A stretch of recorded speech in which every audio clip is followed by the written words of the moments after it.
তো আজকে আমরা কি স্টার্ট করব, অ্যাসেটের ক্লাসিফিকেশন। ঠিক আছে, অ্যাসেটের ক্লাসিফিকেশন। অ্যাসেট কাকে বলে? যেটা অর্গানাইজেশনের কন্ট্রোলে থাকে, এনিথিং যেটা অর্গানাইজেশনের কন্ট্রোলে থাকে সেটা হচ্ছে অ্যাসেট। ক্যাশ, ক্যাশ অ্যাসেট অর্গানাইজেশনের কন্ট্রোলে রয়েছে। বিল্ডিং, ফার্নিচার অর্গানাইজেশনের কন্ট্রোলে রয়েছে। আর এটার ফিউচার ইকোনমিক বেনিফিট রয়েছে, ফিউচারে এর থেকে সেল করে বা এটাকে কাজে লাগিয়ে টাকা পাবে। তাহলে প্রথমে অ্যাসেটের ডেফিনেশন দেখে নাও, তারপরে আমরা ক্লাসিফিকেশনে চলে যাব। অ্যাসেট বলতে কি বোঝাচ্ছে? Asset,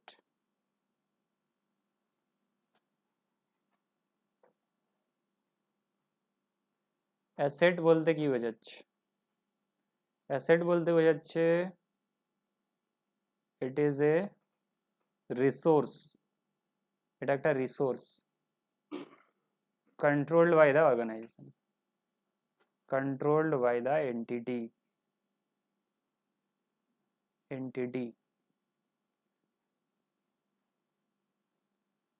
It has future economic benefits, future economic benefits.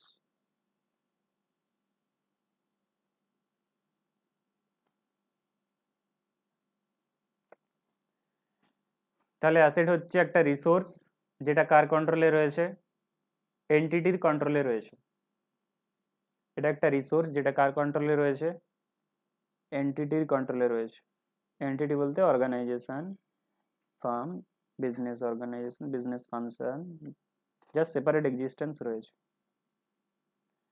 তো এর ফিউচার ইকোনমিক বেনিফিট রয়েছে। তাহলে এটা একটা রিসোর্স যেটা এন্টিটির কন্ট্রোলে রয়েছে and it has future economic benefit. তাহলে ফার্নিচার অ্যাসেট হবে কি হবে না? ফার্নিচার অ্যাসেট হবে, অর্গানাইজেশনের কন্ট্রোলে রয়েছে, অর্গানাইজেশনকে কাজে লাগিয়ে টাকা ইনকাম করবে। বিল্ডিং অ্যাসেট অর্গানাইজেশনের কন্ট্রোলে রয়েছে, এটা কাজে লাগিয়ে টাকা ইনকাম করবে। সাপোজ তুমি একটা লিজে কোনো কিছু নিয়েছো, লিজে, লিজ হোল্ড ল্যান্ড, লিজে ল্যান্ড নিয়ে থাকে, একসাথে ধরো 10 বছরের লিজ নিয়েছো কি 15 বছরের লিজ নিয়েছো, বা লিজ হোল্ড বিল্ডিং, এটা তোমার বিজনেসের অ্যাসেট হবে কি হবে না? Lease hold land, lease hold building, এটা তোমার বিজনেসের অ্যাসেট হবে কি হবে না? বিজনেসের অ্যাসেট হবে। হ্যাঁ, বিজনেসের অ্যাসেট হবে, কারণ তোমার কন্ট্রোলে রয়েছে আর তুমি এটাকে কাজে লাগিয়ে ফিউচার ইকোনমিক বেনিফিট পাচ্ছ, মানে টাকা ইনকাম করতে পারছো, ফিউচার ইকোনমিক বেনিফিট মানে। তাহলে example, furniture, leasehold land, leasehold land হতে পারে, বিল্ডিং হতে পারে, লিজে নিতে পারো বিল্ডিং।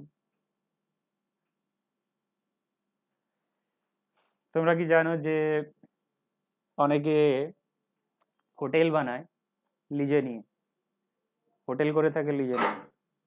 তাহলে সে যতদিনের জন্য এগ্রিমেন্ট করেছে,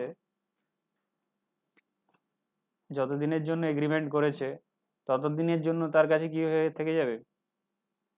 অ্যাসেট হিসাবে থেকে যাবে, কারণ তার কন্ট্রোলে থাকবে। সে চাইলে কাউকে ঢুকতেও দিতে পারে, নাও ঢুকতে দিতে পারে, তার কন্ট্রোলে থাকছে তো। ঠিক আছে, lease hold land, freehold land. আচ্ছা, এখানে লিজ হোল্ড তো, ফ্রি হোল্ড মানে কি? লিজ হোল্ড ফ্রি হোল্ডের ডিফারেন্স কি আছে? ফ্রি হোল্ড ল্যান্ডও অ্যাসেট। ফ্রি হোল্ড বলতে তুমিই মালিক, লিজ হোল্ড বলতে লিজে নিয়েছো, এটাই ডিফারেন্স, আর কিছু না। দুটোই অ্যাসেট, লিজে নিলেও অ্যাসেট আর নিজের নামে থাকলে সেটা অ্যাসেট। লিজে নিলে কেন অ্যাসেট? সেটা তোমার কন্ট্রোলে থাকতে যতদিন তোমার লিজে আছে, আর সেটা থেকে টাকা পাচ্ছ, ইনকাম করছো কাজে লাগিয়ে, ফিউচার ইকোনমিক বেনিফিট পাচ্ছ। তাহলে অ্যাসেটের ডেফিনেশন বুঝে গেলে কি কি অ্যাসেটের ডেফিনেশনে আসবে।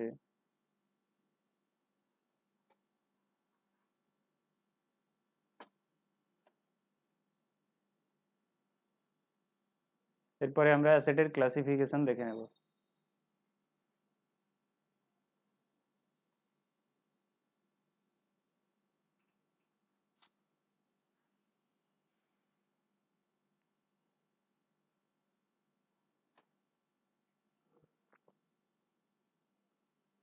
একদিকে লেখো ফিক্সড অ্যাসেট,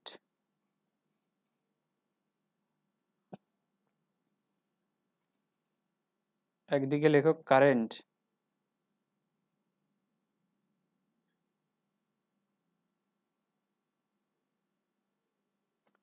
কারেন্ট অ্যাসেট বলতে কি বোঝায়? কারেন্ট অ্যাসেট বলতে যে অ্যাসেট 1 বছরের মধ্যে টাকা পেয়ে যাবে, যে অ্যাসেট সেল করে 1 বছরের মধ্যে টাকা পেয়ে যাবে, তাকে কারেন্ট অ্যাসেট বলবে। যে অ্যাসেট সেল করে 1 বছরের মধ্যে টাকা পেয়ে যাবে, তাকে কারেন্ট অ্যাসেট বলবে। যে ক্যাশ তোমার কাছে রয়েছে বা ব্যাংক ব্যালেন্স তোমার কাছে রয়েছে, তাকেও কারেন্ট অ্যাসেট বলবে। তাহলে কারেন্ট অ্যাসেট বলতে কি কি বোঝাচ্ছে? ক্যাশ তো always current asset, bank balance তো অলওয়েজ কারেন্ট অ্যাসেট, ঠিক আছে? এই দুটো বাদ দিয়ে অন্য কোনো অ্যাসেটকে তুমি কারেন্ট অ্যাসেট তখনই বলবে যদি সেটাকে সেল করে 1 বছরের মধ্যে টাকা পেয়ে যাও, বা সেটা সেল না করেও কালেকশন হতে পারে, সেখান থেকে তোমার টাকা চলে আসবে, টাকা রিয়েলাইজ হয়ে যাবে 1 বছরের মধ্যে। কি বলছিলে বলো?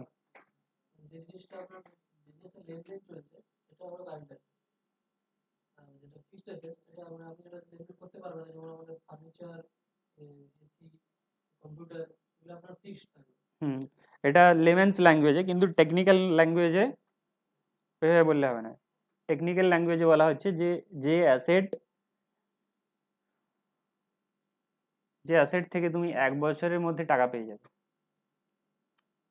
যে অ্যাসেট থেকে তোমার 1 বছরের মধ্যে টাকাতে কনভার্ট হয়ে যাবে, টাকা রিয়েলাইজ হয়ে যাবে, সেখান থেকে টাকা চলে আসবে। না, ওটা কি 1 বছরের মধ্যে টাকা চলে আসবে বলো? তুমি ল্যান্ড অ্যান্ড বিল্ডিং কেন কেন? ইউজ করার জন্য। না, যাওয়ার তো না, যাও না, তাহলে সেটা লাইবিলিটি হয়ে যাবে। তার যদি ইন্টেনশন থাকে কি আমি 1 বছরের মধ্যেই এখন কিনেছি, 1 বছরের মধ্যেই বিক্রি করব, তাহলে সেটা কারেন্ট হয়ে যাবে।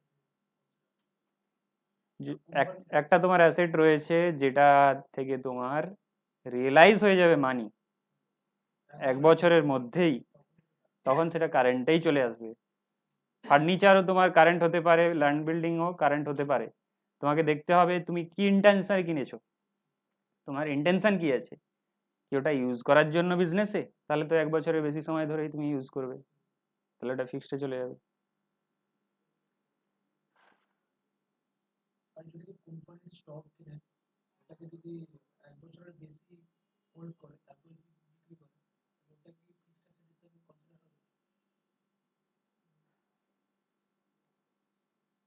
স্টক নর্মালি দেখো, আহ, তুমি তোমাকে দেখতে হবে তুমি কি ইন্টেনশনে কিনেছো। সেল হয়নি সেটা আলাদা কথা, কিন্তু ইন্টেনশন কি আছে যে সেল করিয়ে দেবে। তোমার যদি ইন্টেনশন থাকে কি এখন 10 বছর পরে সেল করব, তাহলে সেটা কারেন্ট হবে না, ফিক্সড হবে। ইন্টেনশন দেখতে হবে, সেল হয়নি, কাস্টমার পাওয়া যায়নি, সেটা আলাদা কথা, ঠিক আছে? তোমার ল্যান্ড অ্যান্ড বিল্ডিংটা তখনই কারেন্ট অ্যাসেট হয়ে যাবে যদি তোমার ইন্টেনশন থাকে কি 1 বছরের মধ্যেই সেল করবো, ইন্টেনশন দেখতে হবে। তেমনি আমি ইনভেস্টমেন্টও দেখাতে পারি। ইনভেস্টমেন্টটা তোমার ফিক্সড কারেন্ট কখন হয়ে যাবে?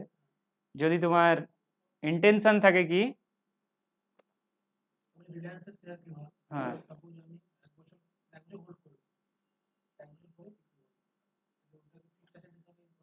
ফিক্সড নয় ওটাকে, ফিক্সড অ্যাসেট না বলে নন কারেন্ট অ্যাসেট বলবে। মানে ধর হোল্ড করে রেখেছো 1 বছরের বেশি সময় ধরে, তো ওটা নন কারেন্ট অ্যাসেট, কারেন্ট নয়, নন কারেন্ট। কারেন্ট তখনই বলা হবে যদি তুমি 1 বছরের মধ্যে তোমার ইন্টেনশন থাকে কি সেটা সেল করে টাকা নিয়ে নেবে বা রিয়েলাইজ হয়ে যাবে। হুম, তাহলে আমি কি লিখবো, যে amount, if the amount is realise, if amount is realise from any asset,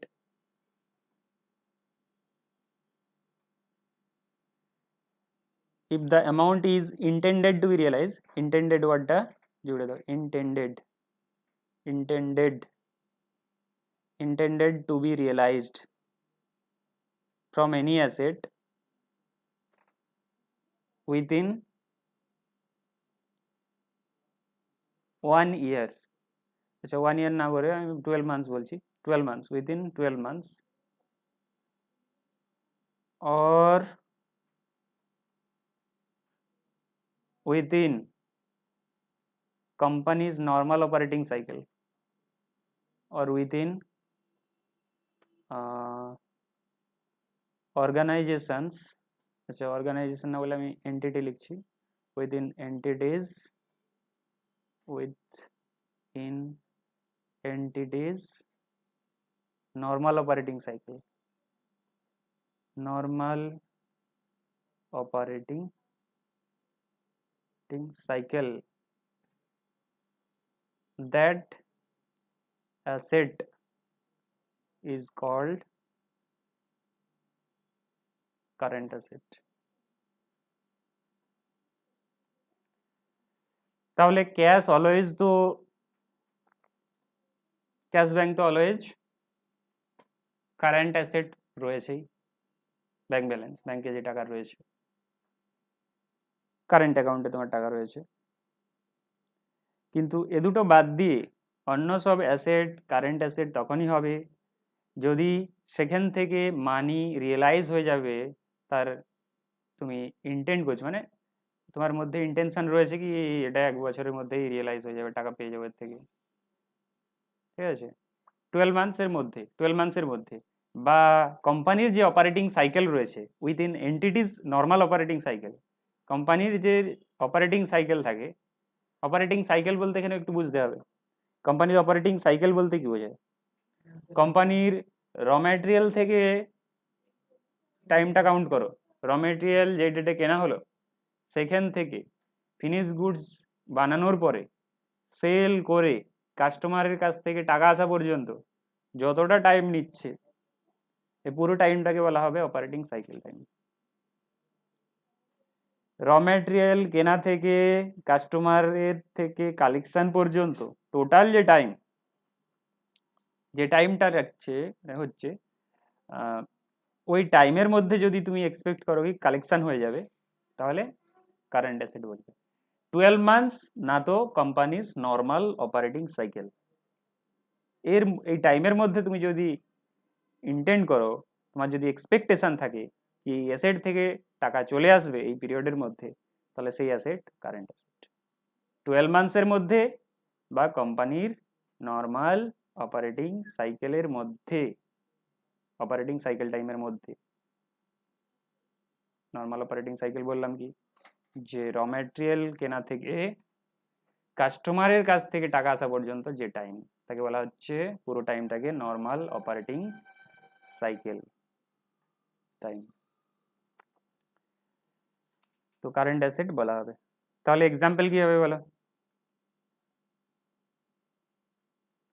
current অ্যাসেটের example stock হবে, বিজনেসের যে স্টক রয়েছে তুমি এক্সপেক্ট করবে যে ওটা কিছুদিন পরেই সেল হয়ে যাবে, তুমি কি বলবে না আমার আজকে যে স্টকটা কিনলাম এখন 5 বছর পরে বিক্রি হবে, তুমি এক্সপেক্ট করবে না, তুমি এক্সপেক্ট করবে কিছুদিনের মধ্যেই বিক্রি হয়ে যাবে, কালকে যদি কাস্টমার আসে কালকেই সেল হয়ে যাবে। ডেটার্স, ডেটর্স মানে যার কাছ থেকে টাকা পাও, সেটা তার, ডেটর্সও এক ধরনের অ্যাসেট, ডেটর্সও এক ধরনের অ্যাসেট, যাকে ধারে সেল করেছো, বিজনেসের দিক থেকে যদি দেখো ডেটর্স তোমার কাছে কি হয়ে গেল অ্যাসেট, তাহলে তুমি এক্সপেক্ট করবে কি ডেটর্সের কাছ থেকে তুমি টাকা পেয়ে যাবে উইথিন 1 ইয়ার, 1 বছরের মধ্যে। কাউকে তুমি বলবে কি এখন 2 বছর পরে টাকা দিবে, নিয়ে যাও গুডস নিয়ে যাও, জিনিস নিয়ে যাও, 2 বছর পরে টাকা দিবে, তাকে নিশ্চয়ই তুমি কি বলবে যে 1 মাস ধার নিয়ে যাও, 2 মাস 3 মাস, এর বেশি তো ধার দেবে না, তাহলে সেই সেন্সে ডেটর্স কারেন্ট অ্যাসেট হবে। অ্যাকাউন্ট রিসিভেবল বললে তার মধ্যে হ্যাঁ সেম, কিছুটা সেম, অ্যাকাউন্টস রিসিভেবল বললে তার মধ্যে বিলস রিসিভেবল এসে যাবে, ঠিক আছে। তাহলে এতটা বুঝতে পারলে কি পারলে না? আচ্ছা আরো এক্সাম্পল বলো, আর কি হতে পারে, স্টক ডেটার,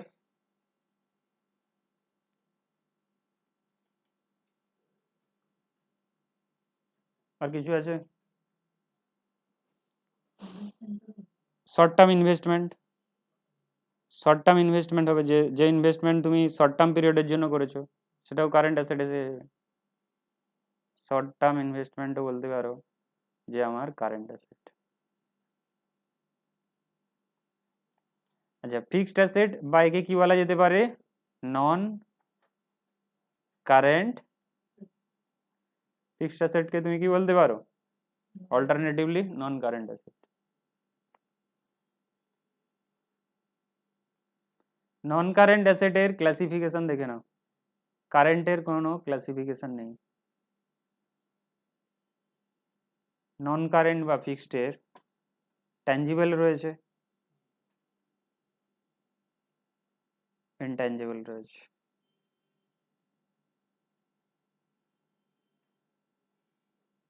ট্যাঞ্জিবল মানে দেখতে পাচ্ছ যাকে, ইনট্যাঞ্জিবল বলতে যাকে দেখতে পাচ্ছ না, টাচ করতে পারছো না।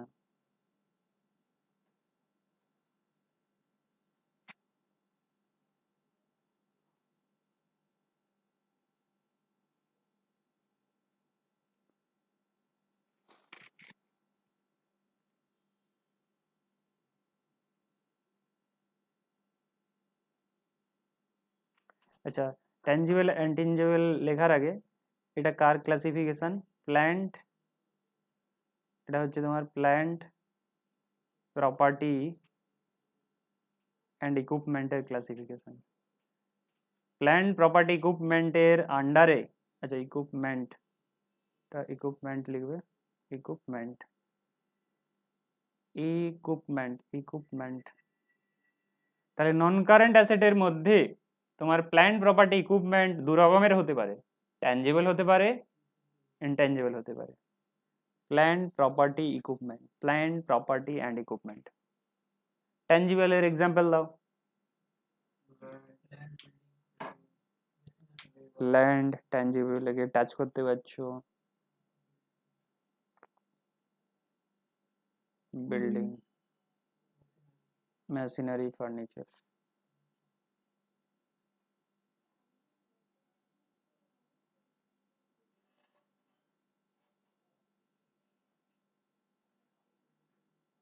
ট্যাঞ্জিবল। ইনট্যাঞ্জিবল বলো, গুডউইল, कॉपीराइट और ট্রেডমার্ক, এগুলো হচ্ছে ইনট্যাঞ্জিবল। তাহলে আমি কি বললাম, ফিক্সড বা নন কারেন্ট অ্যাসেটের আন্ডারে তুমি প্ল্যান্ট প্রপার্টি ইকুইপমেন্ট নিয়ে নিয়েছো, তার দুটো ক্লাসিফিকেশন, একটা ট্যাঞ্জিবল আর একটা হচ্ছে ইনট্যাঞ্জিবল।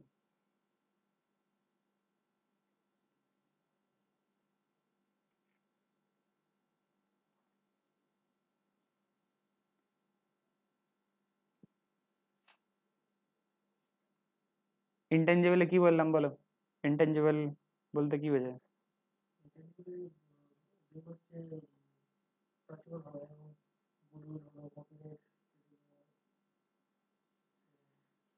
এগুলো ইনট্যাঞ্জিবল, জাস্ট তুমি কি করতে পারবে, ফিল করতে পারবে, টাচেবলও নয়। ঠিক আছে, তুমি তো বলবে ট্রেডমার্ক, আমি তো টাচ করে দেখাচ্ছি, ট্রেডমার্কের যে ছবিতে, ওই সেন্সে নয়।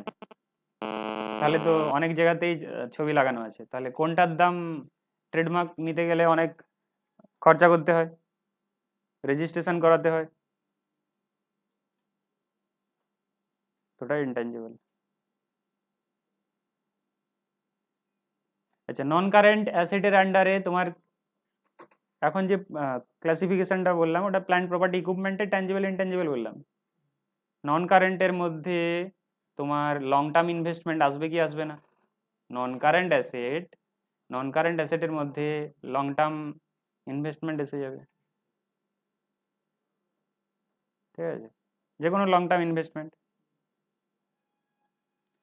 ইনভেস্টমেন্ট তুমি ধরো শেয়ারে করেছো, কোনো কোম্পানির শেয়ারে বা ডিবেঞ্চারে করেছো বা বন্ডে করেছো, সবই কি হয়ে যাবে, লং টার্ম ইনভেস্টমেন্ট, আর সেটা কার আন্ডারে আসবে, নন কারেন্ট অ্যাসেটের আন্ডারে আসবে।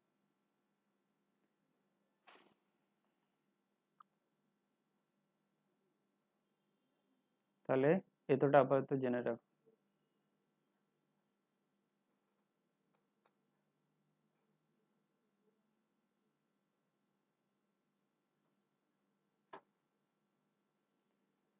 যে তোমরা তাহলে একটা টার্ম শুনবে যে plant and machinery. Plant and machinery শুনে থাকবে। প্ল্যান্ট কি আর মেশিনারি কি বলো? প্ল্যান্ট মানে কি হয়ে যায়?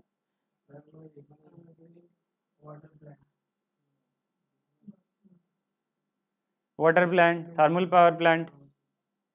তো প্ল্যান্ট তাহলে কি একটা মেশিন নিয়ে হয় কি অনেক কিছু কম্বাইন করে হয়ে থাকে?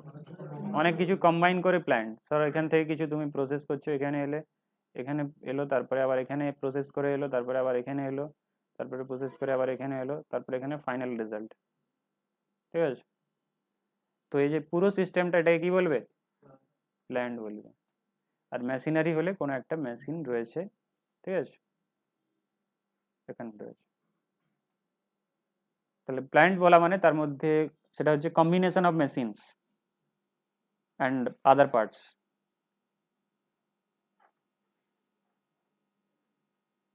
দুটোই বিজনেসের অ্যাসেট। তাহলে প্ল্যান্ট অলওয়েজ কার সাথে থাকবে? মেশিনারির সাথে থেকে থাকে। প্ল্যান্ট অলওয়েজ মেশিনারির সাথে থেকে থাকে। আর ল্যান্ড বিল্ডিং দেখে থাকবে একসাথেই থাকে। Land and building. ল্যান্ডের সাথে বিল্ডিং কেন থাকে? তুমি যদি শুধু বিল্ডিং করো, শুধু বিল্ডিং বললে সেটা কার উপরে আছে? ল্যান্ডের উপরেই তো রয়েছে। সে কারণেই দুটো একসাথেই থাকে নর্মালি।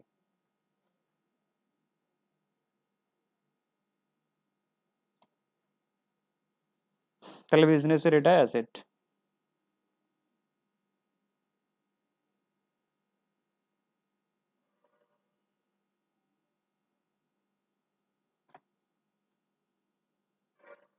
আচ্ছা, লায়াবিলিটির ক্লাসিফিকেশন দেখে নাও। লায়াবিলিটিস। আচ্ছা, লায়াবিলিটিস মানে কি? টেকনিক্যাল ডেফিনেশন বলো, কিভাবে বলবে?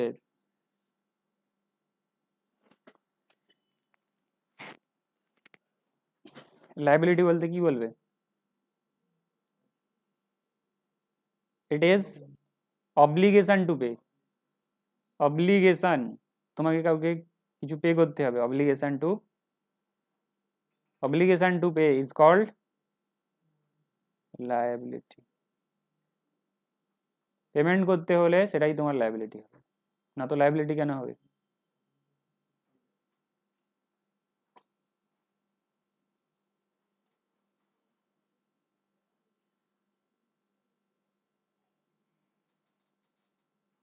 দু মিনিট আসছে।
কি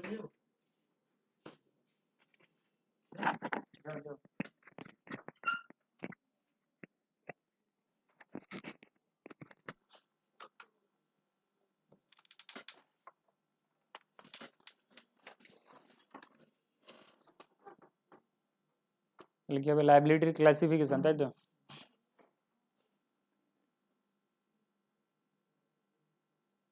লাইবিলিটিস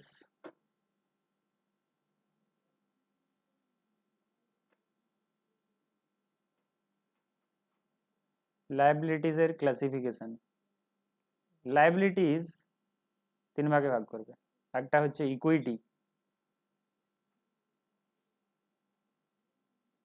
ইকুইটি বা ওনার্স ফান্ড বলবে, ওনার্স ফান্ড, ওনারের ফান্ড বা ইকুইটি, যেটা কোম্পানির বিজনেসের দিক থেকে যদি দেখো সেটা বিজনেসের কি হবে, লায়াবিলিটি হবে। তুমি নন কমার্স আছে, আর কে আছে নন কমার্স? আর কজন ছিল যে? দুজন, তুমি ছাড়া আছে। তুমি নন কমার্স, আরেকজন আসেনি। আচ্ছা তাহলে দেখো লায়াবিলিটি বলতে আমি বলে দিয়েছি যদি টাকা দিতে হয় বিজনেসকে, কাউকে, সেটাই বিজনেসের লায়াবিলিটি। আমরা এখানে বিজনেসের প্রসপেক্টিভে দেখছি অলওয়েজ। তো ইকুইটি বলতে এখানে ওনার্স ফান্ড, ওনারের কাছ থেকে যে টাকা নিয়েছে বিজনেস, সেটা ওনারের সরি বিজনেসের লায়াবিলিটি, সেটা বিজনেসের লায়াবিলিটি। কারণ বিজনেস রিলেটেড স্টাডিজে আমরা অলওয়েজ এটা কনসিডার করি কি বিজনেস ও তার মালিক আলাদা, বিজনেস ও তার মালিক আলাদা। বিজনেসে অলওয়েজ আমরা এটা কনসিডার করে থাকি কি বিজনেস ও তার মালিক আলাদা, সেপারেট এন্টিটি কনসেপ্ট। অ্যাকাউন্টিং এর একটা কনসেপ্ট রয়েছে সেপারেট এন্টিটি কনসেপ্ট, যেই কনসেপ্ট বটে বলা হচ্ছে কি মালিক ও তার বিজনেস আলাদা। মালিক যদি বিজনেসকে টাকা দিয়ে থাকে, বিজনেস কার নামে লিখে রাখবে, মালিকের নামে লিখে রাখবে। তার মানে বিজনেস কি দেখাচ্ছে যে তার লায়াবিলিটি রয়েছে কার প্রতি, টুয়ার্ডস ওনার।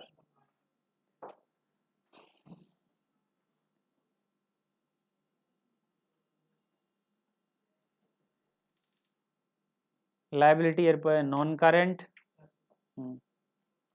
নন কারেন্ট লায়াবিলিটিস। এরপরে এসে যাও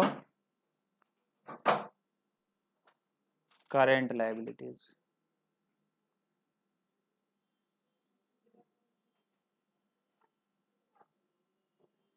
লায়াবিলিটিসের তিনটে ভাগ, ইকুইটি বা ওনার্স ফান্ড, মালিক যে টাকা লাগিয়েছে বিজনেসে তাকে আমরা বলবো ওনার্স ফান্ড বা ক্যাপিটাল। তাহলে যে মালিক যে টাকা লাগিয়েছে বিজনেসে তাকে আমরা কি বলি, ক্যাপিটাল। তাহলে ওনার্স ফান্ড বা ক্যাপিটাল ইকুইটির এক্সাম্পল। আর কি হবে, প্রফিট। মালিক যদি বিজনেস থেকে প্রফিট না নিয়ে যায়, বিজনেসে পড়েই থাকে, সেটা মালিকের পাওনা, তো সেটাও ধরে নেওয়া হয় যে ওনার্স ফান্ড, মালিকের টাকা। সেটাও বিজনেসের দিক থেকে যদি দেখো বিজনেসের লায়াবিলিটি, কারণ সেটা মালিকের, তো তাকে তো পে করতে হবে। তাহলে ক্যাপিটাল আর প্রফিট এই দুটো হচ্ছে ওনার্স ফান্ড। আর বিজনেসের দিক থেকে দেখলে লায়াবিলিটি, বিজনেস রিলেটেড স্টাডিতে বিজনেসের দিক থেকেই দেখছি এখন। আচ্ছা নন কারেন্ট লায়াবিলিটি বলতে কি বোঝায়? নন কারেন্ট লায়াবিলিটির ডেফিনেশন জানার আগে আমরা দেখে নেব যে কারেন্ট লায়াবিলিটি বলতে কি বোঝায়। আমরা দেখে নেব কারেন্ট লায়াবিলিটি বলতে কি বোঝায়। তাহলে যদি আমরা কারেন্ট লায়াবিলিটি জেনে নিই, তার মানে বাকি সব কি হয়ে যাবে, নন কারেন্ট হয়ে যাবে।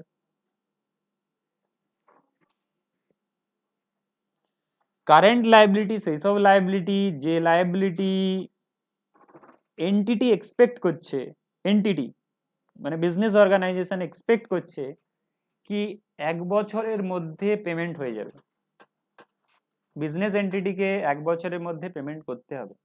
কারেন্ট অ্যাসেটের ক্ষেত্রে তার উল্টো দেখেছিলে যে 1 বছরের মধ্যে টাকা পাওয়া যাবে।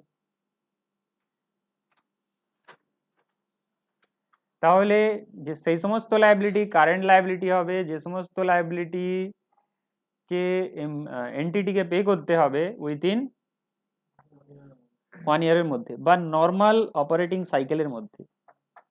ধরো কোনো বিজনেসের অপারেটিং সাইকেল হচ্ছে 12 মাস, নয় 12 মাসের বেশি, ধরো 15 মাস। র মেটেরিয়াল কেনা থেকে কাস্টমারের কাছ থেকে কালেকশন পর্যন্ত যে টাইম লাগে সেটা 15 মাস। তো তাহলে 15 মাসের মধ্যে তুমি যদি এক্সপেক্ট করো যে কোনো টাকা তোমাকে পে করতে হবে, কারো কাছ থেকে নিয়েছিল পে করতে হবে, তাহলে সেটা হয়ে যাবে কারেন্ট লায়াবিলিটি। তাহলে current liability which is expected to be paid, তাহলে সেই সব লায়াবিলিটিকে কারেন্ট লায়াবিলিটি বলতে হবে which is expected to be paid, যেটাকে তুমি পেমেন্টের এক্সপেকটেশন করছো, which is expected to be paid within within কতদিনের মধ্যে পেমেন্ট হয়ে যাবে? উইথিন 12 মান্থস অর উইথিন 15, নয় এরকম বললে হবে না, within entities normal operating cycle, within entities normal operating cycle.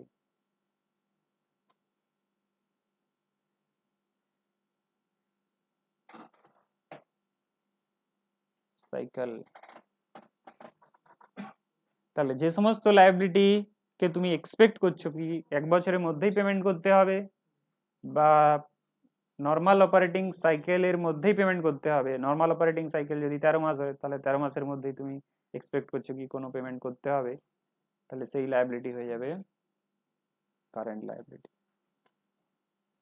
Example কি হবে? ক্রেডিটার্স। এক্সাম্পল কি হবে? ক্রেডিটার্স, পাওনাদার। ধরো যার কাছ থেকে, ক্রেডিটার্স কাদের বলে? যার কাছ থেকে ধারে কিনেছো। নর্মালি কি হবে, তোমাকে কি 1 বছরের বেশি সময় ধরে কেউ ধার দেবে? তো বলবে 15 দিন ধার দিচ্ছি, নিয়ে যাও। তাহলে তাকে যে টাকাটা দিতে হবে, ক্রেডিটার্স পাওনাদার, তাহলে যত টাকা দিতে হবে সেটা তোমার কাছে কারেন্ট লায়াবিলিটি। হ্যাঁ, লোন যদি 1 বছর, তুমি যদি শর্ট টার্ম লোন নিয়ে থাকো, ব্যাংক ওভারড্রাফট, ব্যাংকের থেকে যদি টাকা তুলে নাও বেশি, ওভারড্রাফট করে দাও। ওভারড্রাফট মানে কি বলতো, তোমার ধরো 10,000 টাকা রয়েছে, ধরো তোমার 10 লাখ টাকা রয়েছে ব্যাংকে, এবার তোমার সাথে ব্যাংকের অ্যারেঞ্জমেন্ট রয়েছে কি তুমি তোমার যে টাকাটা থাকবে তার থেকে তুমি 1 লাখ বেশি তুলতে পারবে। তার মানে তোমার ধরো, তোমাকে তাহলে 1 লাখ টাকা দেওয়া হয়েছে যে তুমি তুলতে পারো। ধরো তোমার 10 লাখ টাকা রয়েছে এখন ব্যালেন্স, ধরো একটা পার্টি এসেছে, মানে পার্টিকে পেমেন্ট করতে হবে, তাকে 11 লাখ পেমেন্ট করতে হবে, তাহলে 11 লাখ পেমেন্ট হয়ে যাবে, চেক দিয়ে দিলে। কিন্তু ওই যে 1 লাখ টাকা, ওটা তাহলে কি হয়ে গেল, তোমার ব্যাংকের কাছে ওভারড্রাফট হয়ে গেল, মানে ব্যাংক থেকে বেশি তুলে নিয়েছে, তোমার তো জমা তো নেই। তার মানে ব্যাংকে 1 লাখ টাকা দিতে হবে। ওটা তোমার, ওটা ব্যাংক তোমাকে নিশ্চয়ই 1 বছর পরে চাইবে না, তোমাকে বলবে যত তাড়াতাড়ি পেমেন্ট করো। তো এই ব্যাংক ওভারড্রাফটটাও তোমার কারেন্ট লায়াবিলিটি। যে কোনো পেমেন্ট ডিউ থাকলে, যে কোনো পেমেন্ট যদি ডিউ থাকে, ধরো স্যালারি বাকি রয়েছে, রেন্ট ভাড়া বাকি রয়েছে, outstanding rent, outstanding rent. Normally কি হয়, ভাড়া পরের মাসে দিতে হয়। তোমার যদি ডিউ থেকে যায়, নর্মালি ভাড়া যেই মাসের ডিউ কখন হবে না, ভাড়া কখন ডিউ হবে না, যদি মাসের শেষেই তুমি দিয়ে দাও। 31 মাস শেষ হচ্ছে, 31 তারিখ মাস শেষ হচ্ছে, 31 তারিখে পে করে দিলে ডিউ হলো না, মানে বাকি থাকলো না আর, মাস শেষ, তুমি মাসের শেষেই পেমেন্ট করছো। কিন্তু যদি ডিউ হয়ে যায় তাহলে আমরা সেটা বলবো আউটস্ট্যান্ডিং রেন্ট। আউটস্ট্যান্ডিং এর দুটো মিনিং রয়েছে, একটা মিনিং কি আছে আউটস্ট্যান্ডিং? হুম হুম তো এখানে সেশনস নয়, এখানে তোমার ডিউ।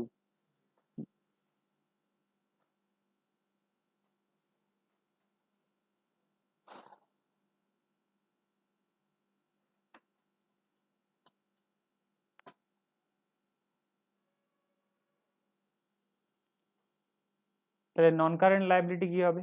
যেগুলো কারেন্ট লায়াবিলিটি নয় সেগুলোই নন কারেন্ট। কি হতে পারে নন কারেন্ট লায়াবিলিটি? ধরো ব্যাংক থেকে টার্ম লোন নিয়েছো, term loan, term loan from bank. Bank থেকে যদি টার্ম লোন নাও তাহলে কি সেটা 1 বছরের জন্য নাও না 2-3 বছর 5 বছরের সাথে এগ্রিমেন্ট হয়ে যায়? টার্ম লোন নর্মালি কি হয় 1 বছরের বেশি সময় ধরে, 5 বছর ধরে তুমি পেমেন্ট করবে, তো টার্ম লোন হয়ে যাবে।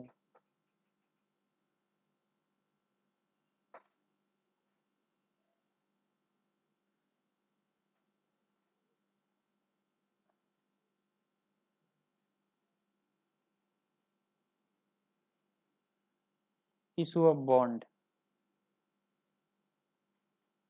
যদি বন্ড ইস্যু করে টাকা নাও, এটা প্রপাইটারশিপ বিজনেস তো পারে না, এটা কোম্পানির দিক থেকে দেখো, কোম্পানি বন্ড ইস্যু করতে পারবে।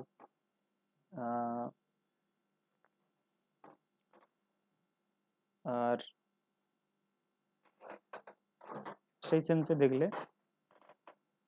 তাহলে বন্ড ইস্যু করে যে টাকা নিয়েছে নিশ্চয়ই সেটা 1 বছরের জন্য পেমেন্ট করবে না, মানে 1 বছরের মধ্যে রিপেমেন্ট করবে না, বেশ কিছু টাইম ধরে 5-6 বছর রাখবে তারপরে টাকাটা দেবে। তো এটা হয়ে যাবে নন কারেন্ট লাইবিলিটি। কার দিক থেকে? বিজনেসের দিক থেকে, কোম্পানির দিক থেকে। তাহলে বুঝে গেছো? তাহলে লাইবিলিটি বলতে তোমার অব্লিগেশন টু পে, পেমেন্ট করার কোনো অব্লিগেশন থাকলে পে করতে হবে, সেটাই লাইবিলিটি। লাইবিলিটির 3টে ক্লাসিফিকেশন। ইকুইটি, ইকুইটি বলতে ওনারের যে ফান্ড, সে যে ক্যাপিটাল দিয়ে বিজনেস করেছে সেটা প্লাস যে প্রফিট, যে টাকাটা সে নিয়ে যাচ্ছে না। কোম্পানির ক্ষেত্রে যে টাকাটা শেয়ার হোল্ডারদের দেওয়া হচ্ছে না, কোম্পানির ক্ষেত্রে শেয়ার হোল্ডার থাকে, তো দুটো মিলে হবে share holders, owners fund, owners fund বা শেয়ার হোল্ডার্স ফান্ডও বলতে পারো, একই জিনিস। শেয়ার যা মানে যারা শেয়ার কিনে থাকে তারাই owner, shareholders fund owners fund একই জিনিস।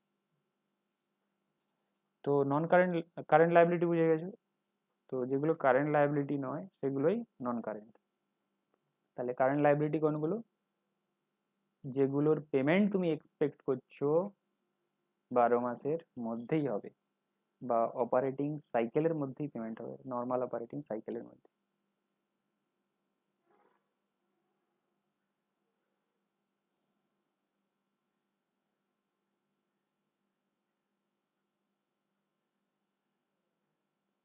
তাহলে অ্যাসেটের ক্লাসিফিকেশন দেখে নিয়েছো, লাইবিলিটির ক্লাসিফিকেশন দেখে নিয়েছো।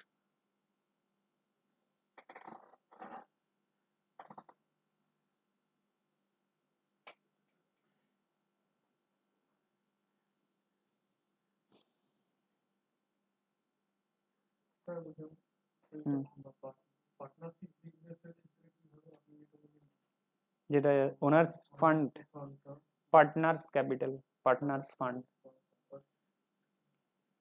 বলছে, পার্টনারশিপ বিজনেসে কি ওনার ওয়ার্ডটা ইউজ করবো? পার্টনার্স ফান্ড, কোম্পানির ক্ষেত্রে শেয়ার হোল্ডার্স ফান্ড, যেখানে সিঙ্গেল মালিক আছে ওনার্স ফান্ড।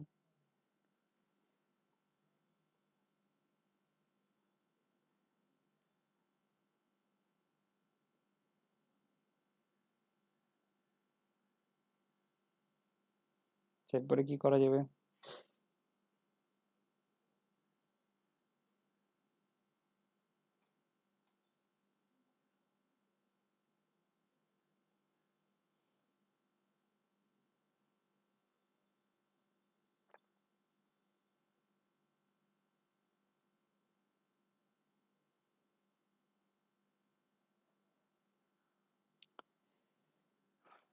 তোমার বিজনেসের ট্রানজেকশন রেকর্ড করতে হবে অ্যাকাউন্টের থ্রু দিয়ে, অ্যাকাউন্ট, যাকে আমরা শর্টে কিভাবে লিখি?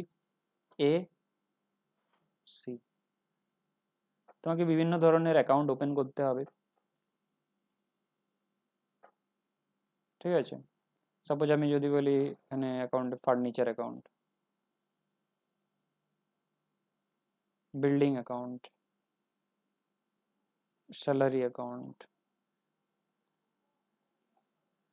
Wages account, printing printing and stationery expense account, stationery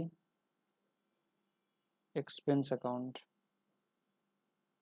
সব অ্যাকাউন্টের থ্রু দিয়ে তোমার রেকর্ডিং করতে হবে, ট্রানজেকশন রেকর্ড করে রাখতে হবে, সব অ্যাকাউন্টের থ্রু দিয়ে, অ্যাকাউন্ট অ্যাকাউন্ট অ্যাকাউন্ট।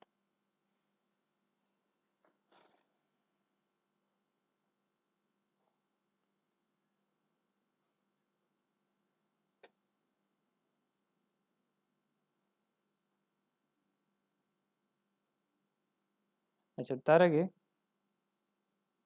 দেখে নাও ইভেন্ট আর ট্রানজেকশনের মধ্যে কি ডিফারেন্স আছে।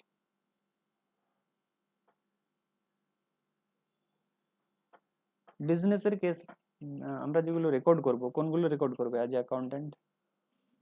ট্রানজেকশন না ইভেন্ট? ট্রানজেকশন। ইভেন্ট রেকর্ড করব না। ইভেন্ট ট্রানজেকশনের মধ্যে কি ডিফারেন্স রয়েছে?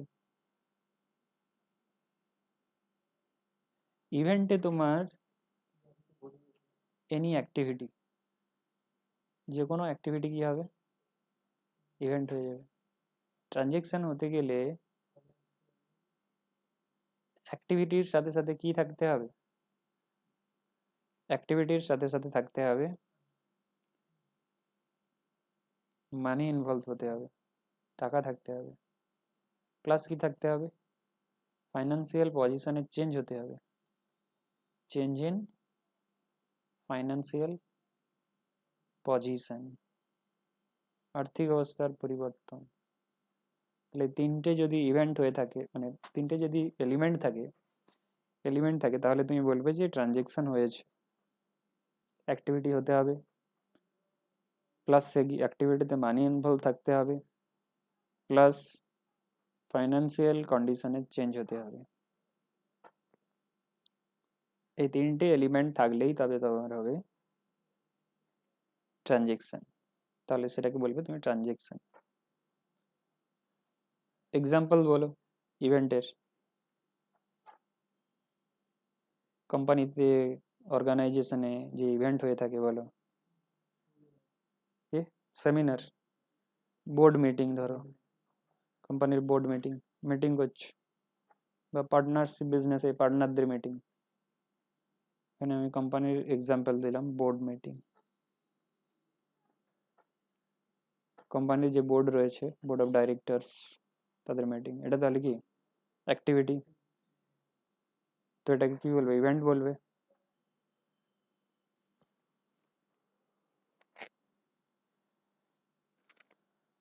ট্রানজেকশনের এক্সাম্পল দাও যাতে অ্যাক্টিভিটি প্লাস মানি প্লাস ফাইন্যান্সিয়াল পজিশনের চেঞ্জ হবে। Bill payment, telephone bill payment. Telephone company তার কি করছে, টেলিফোন যে রয়েছে তার বিল এসেছে, পেমেন্ট করেছে, টেলিফোন বিল পেমেন্ট। তাহলে এখানে টেলিফোন বিল পেমেন্ট করা একটা কাজ, তাতে টাকা রয়েছে, কত টাকা পেমেন্ট করতে হবে নিশ্চয়ই মেনশন থাকবে। তারপর পেমেন্ট করলে কি হবে, তোমার ফাইন্যান্সিয়াল পজিশনের চেঞ্জ হবে কি হবে না? টাকা কমে যাবে। তোমার যত টাকা ছিল, বিজনেসের যত টাকা ছিল সে টাকা কমে যাবে, তার মানে ফাইন্যান্সিয়াল পজিশনের চেঞ্জ হচ্ছে।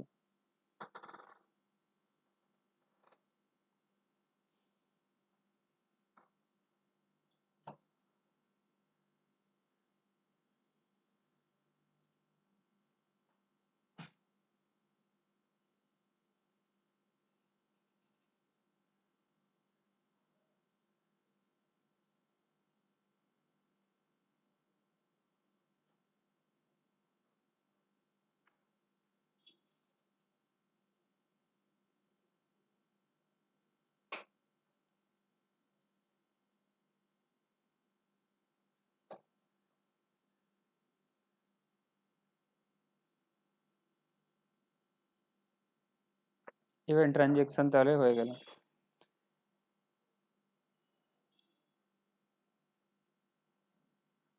তাহলে বলো,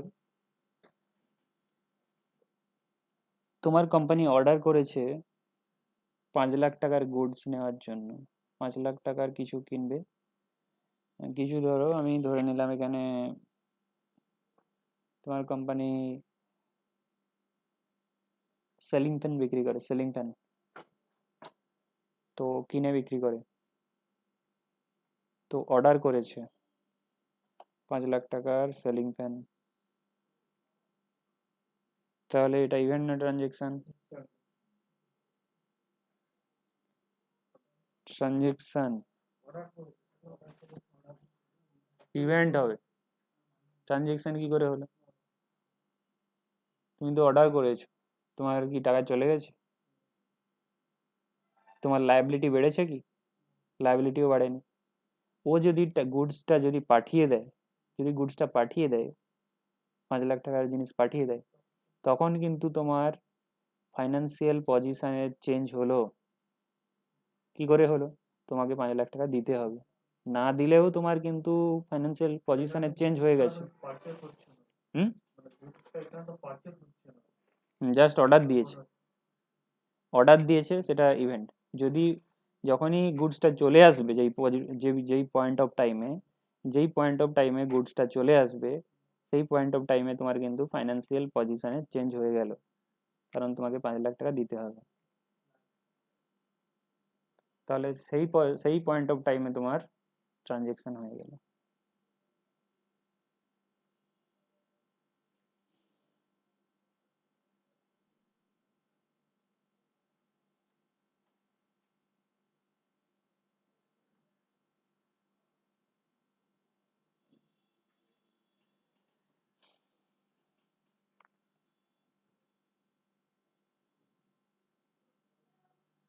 আচ্ছা, এখানে আমি এক্সপেন্ডিচারের কথা এসে যাই।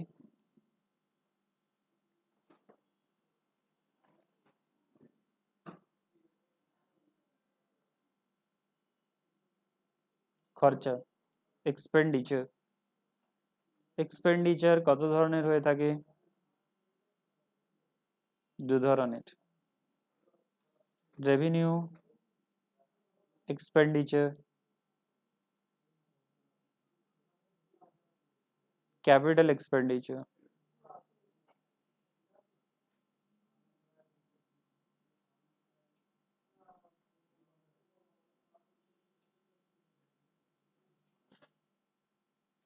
Revenue expenditure, capital expenditure.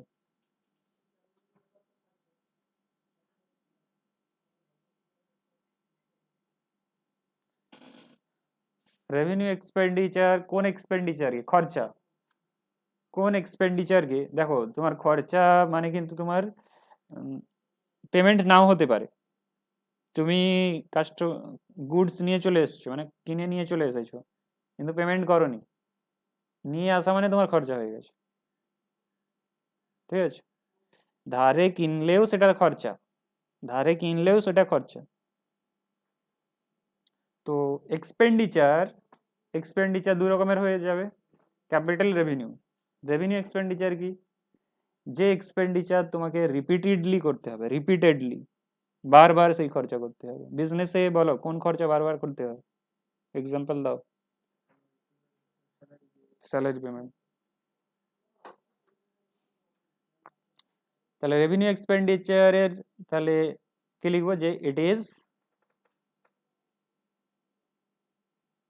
Recurring in nature, recurring in nature.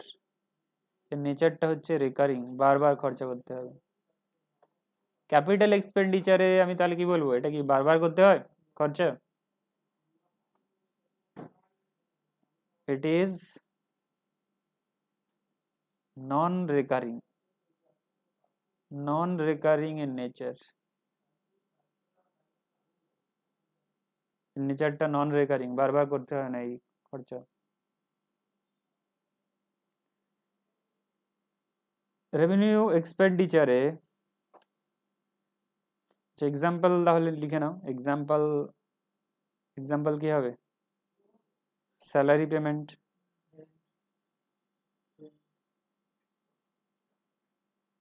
Rent, rent payment,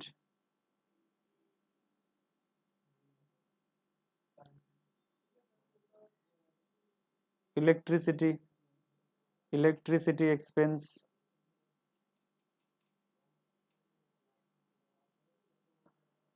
capital expenditure যেটা নন রেকারিং, বারবার যে খরচা করতে হয় না, কি হবে? পারচেজ অফ বিল্ডিং, বিল্ডিং কিনেছো, একটা পুরো ফ্ল্যাট কিনে নিয়েছো, purchase of land,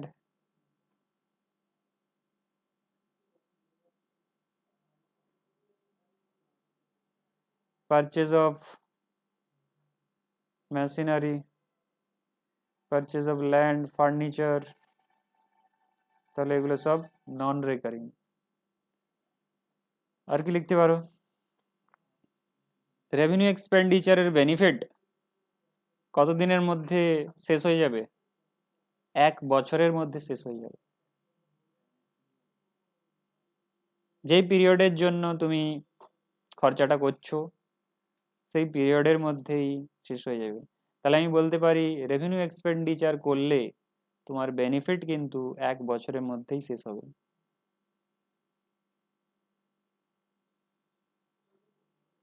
its benefit its benefit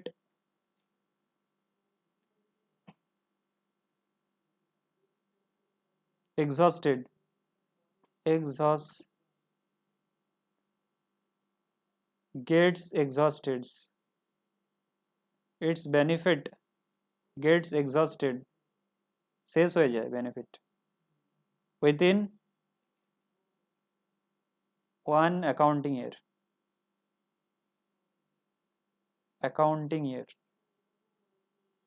1 বছরের মধ্যে তোমার বেনিফিট শেষ হয়ে যাবে। its benefit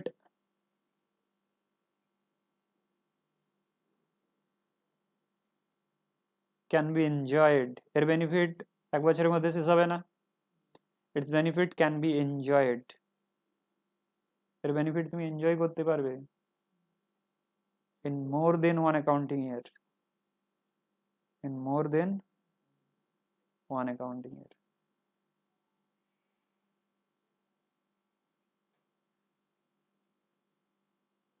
1 বছরের বেশি সময় ধরে এর বেনিফিট তুমি এনজয় করতে পারবে।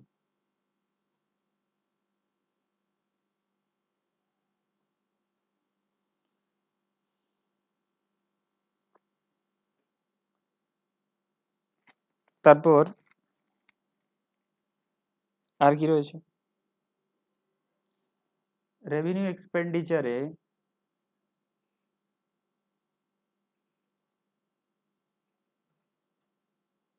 যে ক্যাপিটাল এক্সপেন্ডিচারে আসো প্রথমে। ক্যাপিটাল এক্সপেন্ডিচার এই পয়েন্ট তো বুঝতে পেরেছো এতটা। এরপরে ক্যাপিটাল এক্সপেন্ডিচারে তোমার ক্যাপিটাল এক্সপেন্ডিচার করলে কোনো অ্যাসেটের এফিসিয়েন্সি বাড়িয়ে দেবে।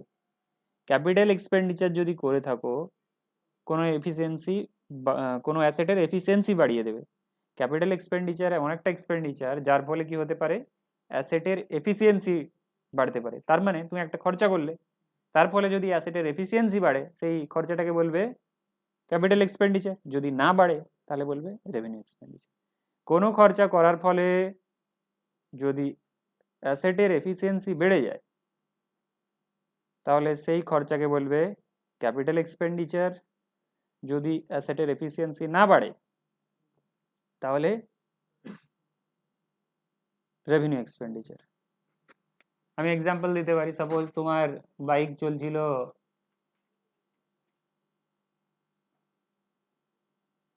80 কিলোমিটার ঘন্টা, পার ঘন্টায় 80 কিলোমিটার রান করতো। তাহলে তুমি বাইকের মধ্যে এমন কিছু করলে যার ফলে তোমার বাইক 280 কিলোমিটার পার ঘন্টাতে চলছে, তাহলে বাইকের এফিসিয়েন্সি বেড়েছে, পারফরমেন্স বেড়েছে। তাহলে যে খরচাটা করলে, খরচা করার ফলে যে যে খরচা করার ফলে যত টাকা খরচা করার ফলে তোমার এই এফিসিয়েন্সিটা বাড়লো অ্যাসেটের, তো এই খরচাটা কি বলবো? ক্যাপিটাল এক্সপেন্ডিচার বলবো।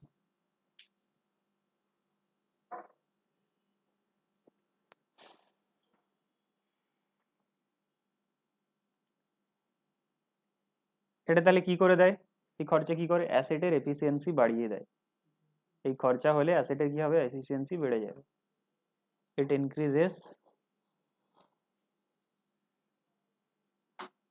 increases the efficiency or performance of asset.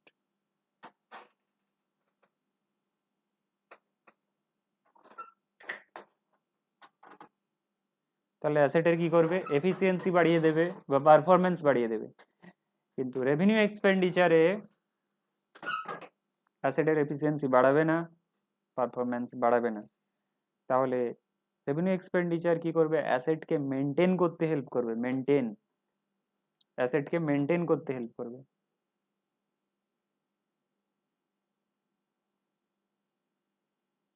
It helps to maintain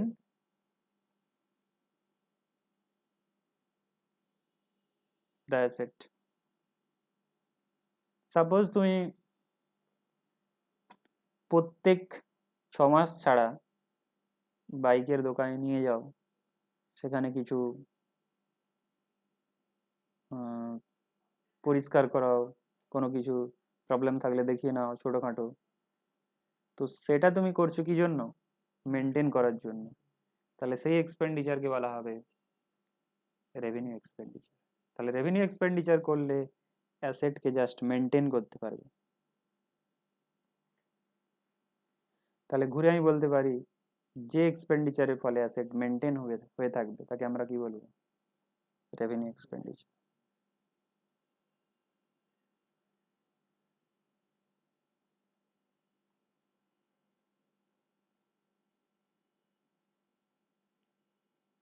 it creates asset.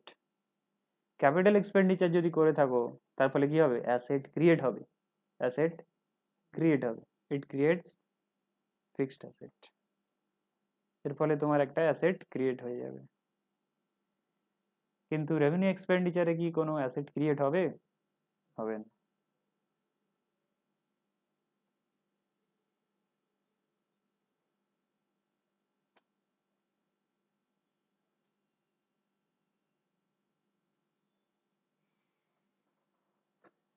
তাহলে তুমি বিল্ডিং কিনলে কি ধরনের খরচা? ক্যাপিটাল না revenue? Capital.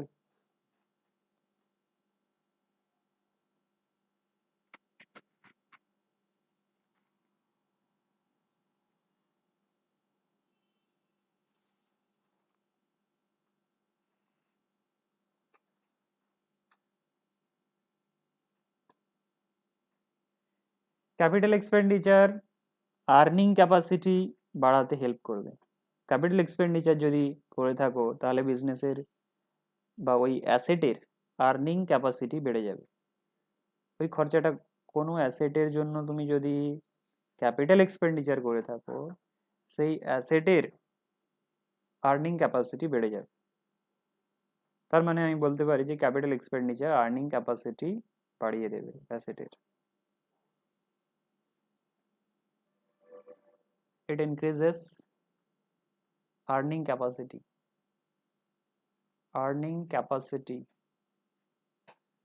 of asset. It does not, silent করো।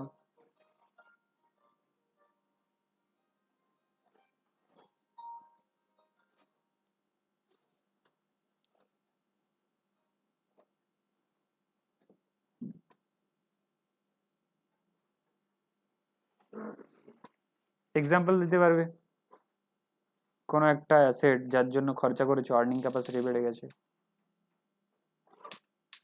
সাপোজ সিনেমা হল ছিল, সিনেমা হলের পেছনের সাইডটা ভেঙে একটা কিছুটা বাড়িয়ে দিলে, তাহলে সিট বেড়ে গেল, আর্নিং ক্যাপাসিটি বেড়ে গেল সিনেমা হলের।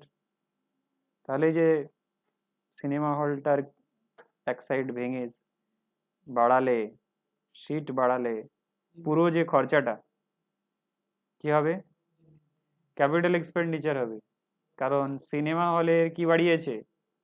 যত টাকায় খরচা হলো, সিনেমা হলের কি বাড়ালো? আর্নিং ক্যাপাসিটি বাড়ালো কি বাড়ালো না? সিট বেড়ে গেলে তুমি ভেঙেছো কেন? সিট বাড়ানোর জন্য। পুরোটা ভাঙনি, এক সাইড ভেঙে বাড়িয়ে দিয়েছো। সাপোজ পেছনের ওই সাইডের দেওয়ালটাই ভেঙে আর একটু বাড়িয়ে দিলাম, তারপরে সিট ধরো 20টা কি 30টা বেড়ে গেল। তাহলে আমি যে পুরো খরচাটা করলাম, ফার্নিচার মানে সিট লাগালাম, তারপর ভেঙে স্পেসটা বাড়ালাম, পুরো যে খরচাটা কি হয়ে যাবে? ক্যাপিটাল এক্সপেন্ডিচার হয়ে যাবে। তাহলে এই খরচার ফলে কি হয়েছে? অ্যাসেটের আর্নিং ক্যাপাসিটি বেড়ে গেছে। ধরো সিনেমা হল থেকে আগে প্রত্যেক শোতে 40,000 করে আসছিল, এখন প্রত্যেক শোতে 60,000 করে আসছে। ঠিক আছে, আর্নিং ক্যাপাসিটি বেড়ে যাবে। তাহলে ক্যাপিটাল এক্সপেন্ডিচার করলে কি হবে? অ্যাসেট ক্রিয়েট হবে, বা অ্যাসেটের এফিসিয়েন্সি বাড়বে, বা অ্যাসেটের আর্নিং ক্যাপাসিটি বাড়বে। এফিসিয়েন্সির এক্সাম্পল কি দিলাম? যে তোমার বাইক এখন চলছে 80 কিলোমিটার বেগে, তুমি এমন কিছু করলে বাইকের মধ্যে যেটা চলতে থাকলো ডবল স্পিডে বা ট্রিপল স্পিডে, তো যে খরচাটা করে করলে সেটা বলবে ক্যাপিটাল এক্সপেন্ডিচার।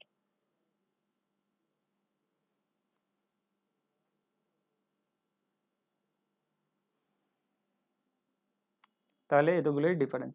আচ্ছা বলে রাখি এখানে, যে ক্যাপিটাল এক্সপেন্ডিচার করলে যদি অ্যাসেটের এফিসিয়েন্সি বাড়ে বা পারফরমেন্স বাড়ে, তাহলে সেই এক্সপেন্ডিচারটা অ্যাসেটের ভ্যালুর সাথে অ্যাড হয়ে যাবে। তাহলে সেই এক্সপেন্ডিচারটা অ্যাসেটের ভ্যালুর সাথে অ্যাড হয়ে যাবে।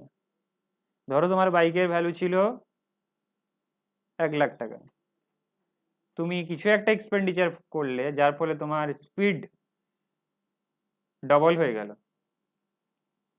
ধরো ডবল করতে গিয়ে স্পিড তোমার খরচা হলো 40,000 কি 30,000, তাহলে ওই যে খরচাটা করলে ওটা কার সাথে অ্যাড হয়ে যাবে? অ্যাসেটের ভ্যালুর সাথে অ্যাড হয়ে যাবে। তার মানে অ্যাসেটের ভ্যালু কি হয়ে যাবে? বেড়ে যাবে। তুমি তাহলে বলবে না যে আমার বাইকের ভ্যালু 1 লাখ টাকা, তুমি বলবে 1,30,000 কি 40,000। তাহলে ক্যাপিটাল এক্সপেন্ডিচার করলে যদি অ্যাসেটের এফিসিয়েন্সি বাড়ে, আর্নিং ক্যাপাসিটি বাড়ে, বা তার পারফরমেন্স বাড়ে, তাহলে তুমি সেই অ্যাসেট যে টাকাটা তোমার খরচা হয়েছে সেটা করতে গিয়ে, সেটা অ্যাসেটের ভ্যালুর সাথে অ্যাড হবে। কিন্তু যদি মেনটেন করার জন্য অ্যাসেটকে তুমি খরচা করে থাকো, যদি মেনটেন করার জন্য অ্যাসেটকে খরচা করে থাকো, সেটা রেভিনিউ এক্সপেন্ডিচার হবে, সেটা অ্যাসেটের ভ্যালুর সাথে অ্যাড হবে না। ঠিক আছে।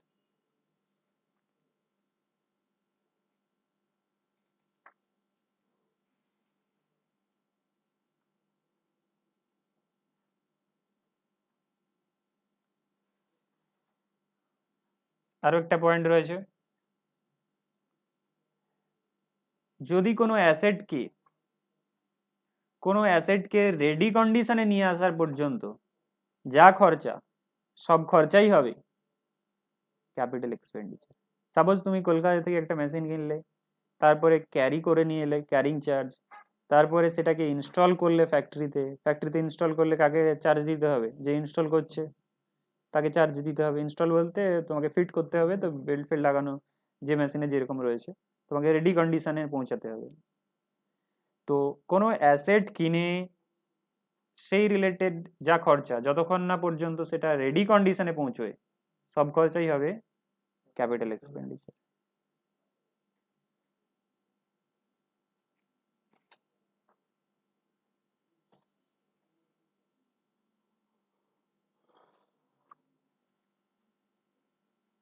তাহলে আমি কি লিখতে পারি? All expenditure, all expenditure made, all expenditure made to bring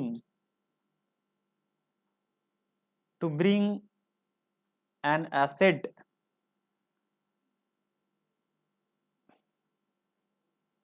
to bring an asset into workable condition। কোন কন্ডিশনে নিয়ে আসবে? into workable condition, workable condition।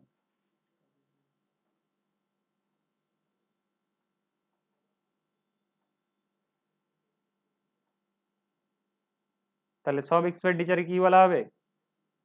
All expenditure made to bring an asset into workable condition আর capital expenditure. সব এক্সপেন্ডিচারই হয়ে যাবে capital expenditure. তাহলে এক্সাম্পল আমি কি দিলাম, যে তুমি কোনো মেশিনারি কিনে নিয়ে এসে সেটার ক্যারিং চার্জ, ইনস্টলেশন চার্জ সবই তোমার মেশিনের সাথে অ্যাড করে দিতে হবে, কারণ ক্যাপিটাল এক্সপেন্ডিচার। ঠিক আছে?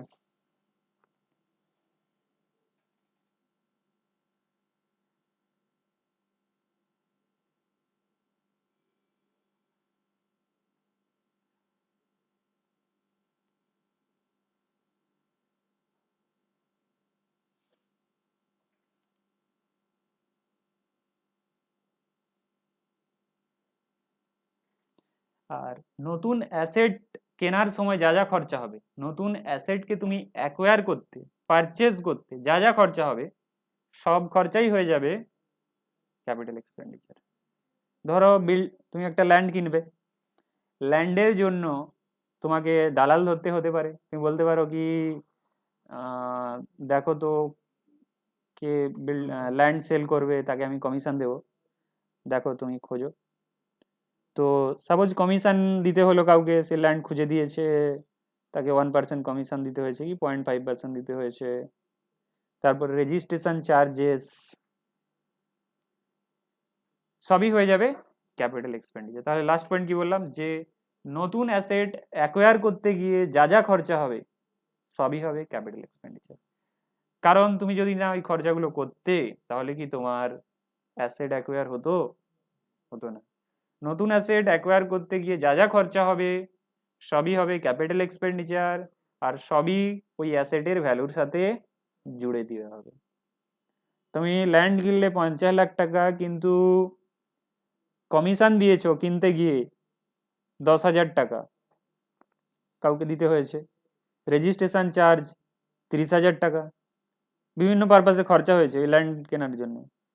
তাহলে ল্যান্ড কিনতে গিয়ে যা যা খরচা হয়েছে সবই হয়ে যাবে ক্যাপিটাল এক্সপেন্ডিচার, সবই ল্যান্ডের ভ্যালুর সাথে জুড়ে দিতে হবে।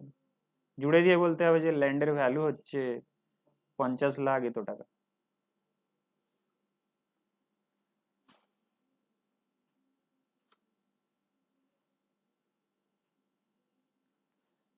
তাহলে এখানে আমি কি বলতে পারি, যে all expenditure in relation to acquisition of new asset, all expenditure সব ধরনের এক্সপেন্ডিচার কি পারপাসে, রিলেটিং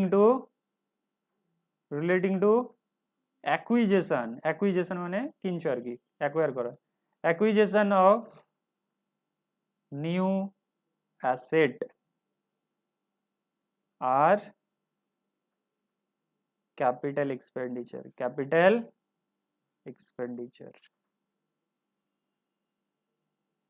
আর উপরের পয়েন্টে কি লিখেছি, all expenditure made to bring new asset into workable condition.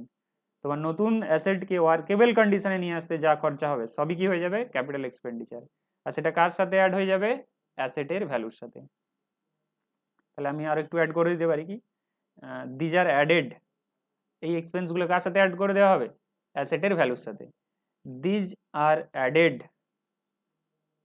Two the value of asset, to the value of asset, অ্যাসেটের ভ্যালুর সাথে তুমি অ্যাড করে দেবে ওই যা যা খরচা হয়েছে ওয়ার্কিং কন্ডিশনে নিয়ে আসার জন্য। তেমনি নতুন অ্যাসেটকে অ্যাকোয়ার করার জন্য যা যা খরচা হয়েছে সবই কি করবে, সবই তুমি অ্যাসেটের ভ্যালুর সাথে জুড়ে দেবে। all expenditure relating to acquisition of new asset are capital expenditure and these are added, এগুলো এই সমস্ত এক্সপেন্ডিচার কার সাথে অ্যাড হয়ে যাবে, these are added to the value of new asset।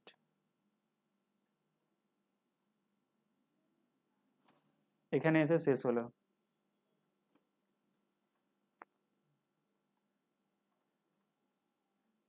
বুঝতে পারলে ডিফারেন্স কত বড় হয়ে গেছে।